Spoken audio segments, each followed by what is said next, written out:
ಒಂದು ಮನೆಮದ್ದನ್ನು ರೆಡಿ ಮಾಡೋದಕ್ಕೆ ಈಗ ನಾನಿಲ್ಲಿ 4 ಪದಾರ್ಥಗಳನ್ನು ತೊಗೊಂಡಿದ್ದೀನಿ.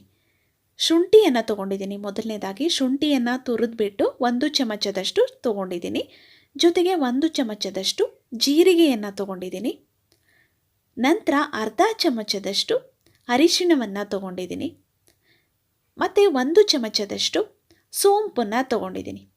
ಈಗ ಸೋಂಪು ಮತ್ತು ಜೀರಿಗೆ ಎರಡನ್ನೂ ನಾವು ಸ್ವಲ್ಪ ಪ್ರಮಾಣದಲ್ಲಿ ಪೌಡರ್ ಮಾಡ್ಕೋಬೇಕು. ಪೂರ್ತಿ ಪೌಡರ್ ಮಾಡೋ ಅವಶ್ಯಕತೆ ಇಲ್ಲ, ಅದೆಲ್ಲ ಸ್ವಲ್ಪ ಓಪನ್ ಆಗಬೇಕು. ಆ ರೀತಿ ನಾವು ಒಂದು ಸ್ವಲ್ಪ ಪ್ರಮಾಣದಲ್ಲಿ ಇದನ್ನು ಈಗ ಪೌಡರ್ ಮಾಡ್ಕೊಳ್ಳೋಣ.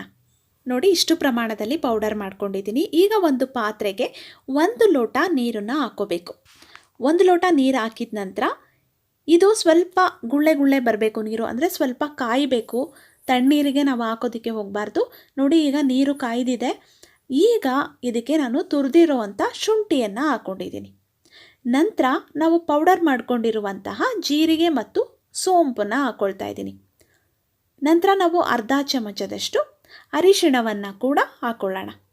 ಈಗ ಎಲ್ಲವನ್ನು ಹಾಕಿದ ನಂತರ ಇದು ಕುದಿಯೋದಕ್ಕೆ ಶುರುವಾಗುತ್ತಲ್ಲ, ಆವಾಗ ಒಂದು ಪ್ಲೇಟನ್ನು ಕ್ಲೋಸ್ ಮಾಡಿಬಿಟ್ಟು ಸಿಮ್ಮಲ್ಲಿಟ್ಬಿಟ್ಟು ಸಣ್ಣ ಉರಿಯಲ್ಲಿ 5 ನಿಮಿಷಗಳ ಕಾಲ ನಾವು ಇದನ್ನು ಚೆನ್ನಾಗಿ ಬೇಯಿಸ್ಕೋಬೇಕು. ಪ್ಲೇಟನ್ನು ಕ್ಲೋಸ್ ಮಾಡಿಬಿಟ್ಟು ಸಿಮ್ಮಲ್ಲಿಟ್ಬಿಟ್ಟು 5 ನಿಮಿಷ ಬೇಯಿಸ್ಕೊಳ್ಳಿ ಸ್ನೇಹಿತರೆ.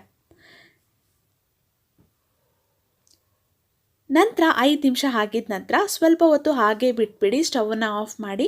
ಅದು ಸ್ವಲ್ಪ ತಣ್ಣಗಾಗಬೇಕು, ಪೂರ್ತಿ ತಣ್ಣಗಾಗಬಾರ್ದು. ಸ್ವಲ್ಪ ಪ್ರಮಾಣದಲ್ಲಿ ಅದು ಬಿಸಿ ಹೋಗಬೇಕು. ನಂತರ ಅದನ್ನು ಫಿಲ್ಟ್ರ್ ಮಾಡ್ಕೊಳ್ಳಿ. ಸ್ವಲ್ಪ ಬಿಸಿ ಇರಬೇಕಾದ್ರೇ ಕುಡೀರಿ, ಪೂರ್ತಿ ತಣ್ಣಗಾದ್ಮೇಲೆ ಕುಡಿಬೇಡಿ. ನಂತರ ನೀವು ರುಚಿಗೆ ಬೆಲ್ಲವನ್ನು ಕೂಡ ಹಾಕೋಬಹುದು. ಬೆಲ್ಲ ಬೇಡ ಹಾಗೆ ಕುಡಿತೀವಿ ಅನ್ನೋರು ಕುಡಿಬಹುದು, ಕುಡಿಯೋದಕ್ಕಾಗಲ್ಲ ಅನ್ನೋರು ಬೆಲ್ಲವನ್ನು ಕೂಡ ನೀವು ಹಾಕ್ಕೊಳ್ಬಹುದು. ನೋಡಿ, ನಾನಿವಾಗ ಬೆಲ್ಲವನ್ನು ಮಿಕ್ಸ್ ಮಾಡಿದ್ದೀನಿ. ಇದನ್ನು ನೀವು ದಿನದಲ್ಲಿ ಯಾವುದೇ ಟೈಮಲ್ಲಿ ಬೇಕಿದ್ರೂ ಕುಡಿಬಹುದು. ದಿನಕ್ಕೆ 1 ಸಲ ಕುಡಿದ್ರೆ ಸಾಕು ಸ್ನೇಹಿತರೆ. ಇವತ್ತು ನೀವು ಇದನ್ನು ಸೇವಿಸಿದ್ರೆ ಇವತ್ತಿಂದ ನಾಳೆ ಬೆಳಗ್ಗೆ ಒಳಗಡೆ ನಿಮ್ಮ ಪೀರಿಯಡ್ ಆಗುತ್ತೆ.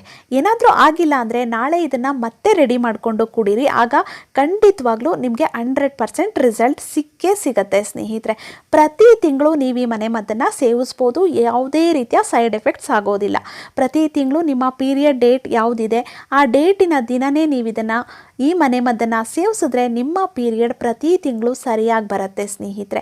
ಏಕೆಂದರೆ ಇರ್ರೆಗ್ಯುಲರ್ ಪೀರಿಯಡ್ ಸಮಸ್ಯೆ ಇರೋರಿಗೆ ಪೀರಿಯಡ್ ತಂತಾನೇ ಬರೋದಿಲ್ಲ. ನಾವು ಈ ರೀತಿಯ ಮನೆಮದ್ದುಗಳನ್ನು ಮಾಡಿ ಸೇವಿಸಿ ಪೀರಿಯಡ್ ಆಗೋ ರೀತಿ ಮಾಡಬೇಕು. ನೀವು ಇದನ್ನು ಪ್ರತಿ ತಿಂಗಳು ಸೇವಿಸ್ಬೋದು, ಯಾವುದೇ ತೊಂದರೆ ಉಂಟಾಗ